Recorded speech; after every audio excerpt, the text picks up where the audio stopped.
Hello, Dr. Frankie here, everyone. It's Thursday, and today I've got a great topic that I'm going to talk about with you all.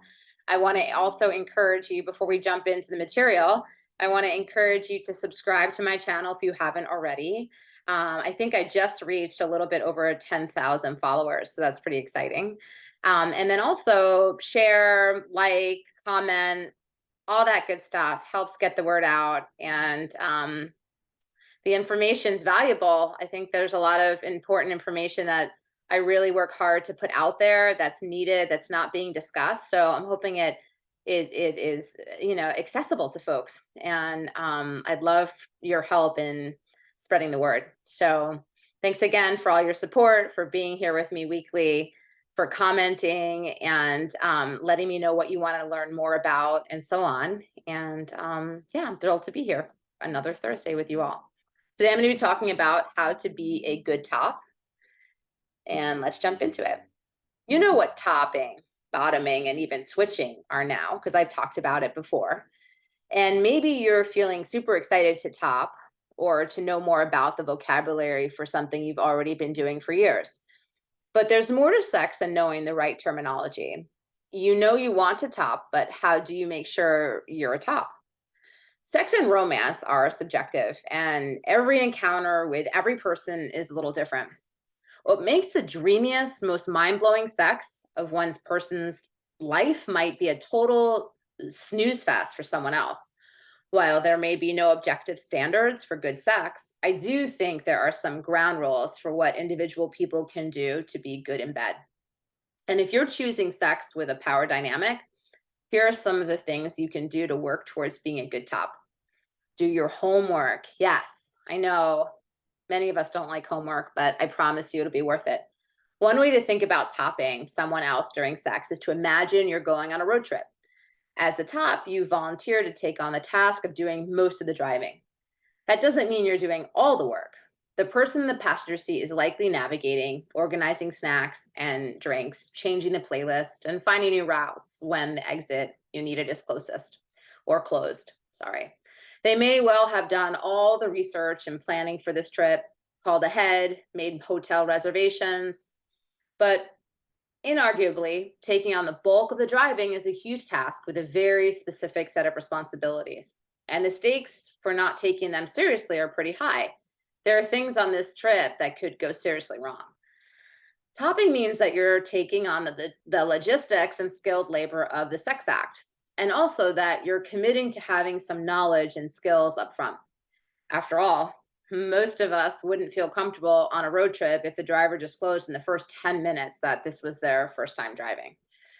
Thinking about what's potentially on the menu for you and your partner, any activities, toys, or kink activities you've talked about trying to know you or your partner are into, how confident do you feel about taking charge with them? This isn't about being the best or most impressive top in the history of sex, but about basic competency skills as best as you can build them. Some of this has to come with practice, but a lot you can practice and be as comfortable as possible with on your own. If you want to try using a harness and a strap on, you can practice taking the harness on and off at home, inserting and taking out a dildo, and even walking around with it on to get more comfortable. If there are any impact toys you want to try in a kink scene, you can practice trying them out on a pillow or on your own thighs to get comfortable with using them and figure out how much force you want to use. Even though you may not have ever driven the route of a particular trip before, you can at least familiarize yourself with the car you're driving, the dashboard, the signals, handling, and even basic repair. Your passenger will be glad you did it. Communicate even about your communication. Most of us know that communication is key in any kind of romantic and sexual context, especially with any kind of kink scene. But even when communicating is our intention, it's harder to do clearly than we may expect, especially if you're with a new partner. The ways that each of you communicates about what you want or don't want may not be obvious or easily legible to the other person. Think of a sudden fork in the road that you don't expect, and having your navigator in the passenger seat shout out that you should go north when you were listening for left or right. If you're topping, some of your jobs as a communicator are to let your bottom know what's happening and that to expect and to ask them about their choices and capacity for what you want to do with them. For the former, think about the ways you might be used to partners checking in or asking for consent in a sexual encounter without a power dynamic. Can I kiss you? Might become something more like, you were a good girl at dinner, so you get a kiss. Or if you want a kiss, get on the bed on all fours. You can also alert your partner to what you're planning to do to them. I'm moving to the edge of the bed so I can spank you now.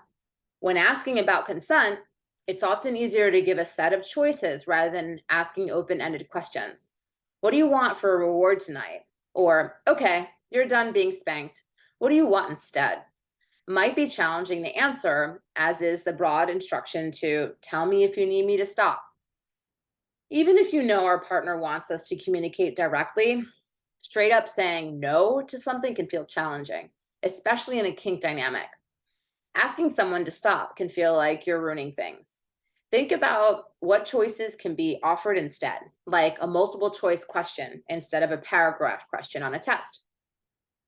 Do you want me to go harder, keep going, or stop, or do something else? You can even invite your bottom to signal their consent instead. If you want to be spanked tonight, you can go lie face down on the bed. If you want to be tied up, you can go kneel next to the chest where we keep the rope. Some scenes might mean that someone is gagged or has something in their mouth, or people may just be overwhelmed and have trouble verbalizing things. It's good to think about ways your partner can communicate in every situation and make sure that you and your partner are on the same page about them.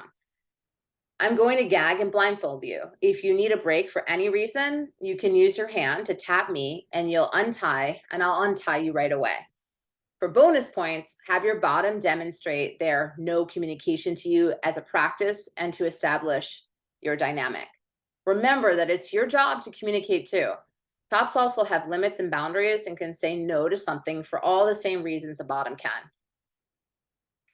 If you're not feeling something, even if your bottom is asking for it, if something makes you uncomfortable, if you aren't feeling respected by your bottom, or if you just aren't physically or emotionally up for something that day, topping is hard work, right? Remember, it's your responsibility to communicate that. Work with what's in front of you, not in your head. If we're entering into a scene with a power dynamic, you and your partner likely have years of fantasies fueling the moment, and maybe weeks or months of sexting and planning too.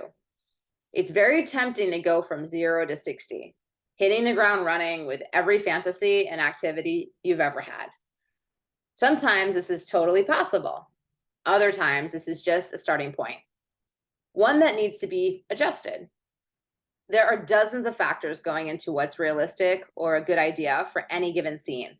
How well you both know each other, whether your chemistry and communication are fully developed, the mood you're both in, how you're physically feeling that day, the environment, the list goes on and on.